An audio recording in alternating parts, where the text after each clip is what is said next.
Hi friends, இந்த வீடியோவில் ஒரு மேக்ஸ் ட்ரிக்ஸ் தான் பார்க்க போகிறோம். என்ன கொஷின் கொடுத்துருக்காங்கன்னா 83/99 இன்ட்டு 99 அப்படின்னு கொடுத்துருக்காங்க. இந்த கொஷின் எப்படி ஈஸியாக சால்வ் பண்ணணும்னு பார்த்தீங்கன்னா, கீழே என்ன இருக்குது, இங்கே 99 இருக்குது, 99. அது கூட +1 சேர்த்துக்கோங்க. சேர்த்துட்டா எவ்வளோ வருது? 100. இந்த 100 இந்த 99 கூட பெருக்குங்க. பெருக்குனா என்ன வரும்?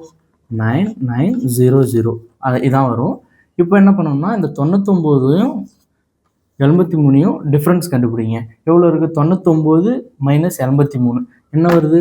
16 வருது. 16 டிவைடட் பை கீழே என்ன இருக்குது? 99 இருக்குது. 99 போட்டுக்குங்க. இங்கே என்ன இருக்குது? இன்ட்டு 99 போட்டுக்குங்க. இந்த 99க்கும் இந்த 99க்கும் அடிச்சிருங்க. இப்போது 9900 - 16 9900ல் 16 போச்சுன்னா எவ்வளோ வருது? 9884. இதுதான் இந்த கொஷனுக்கான ஆன்சர். தேங்க்ஸ் ஃபார் வாட்சிங். இந்தமாதிரி காம்படிட்டிவ் எக்ஸாம்ஸ் ரிலேட்டட் வீடியோஸ்க்கு காம்படிட்டிவ் எக்ஸாம்ஸ் சேனலை சப்ஸ்கிரைப் பண்ணிக்கோங்க.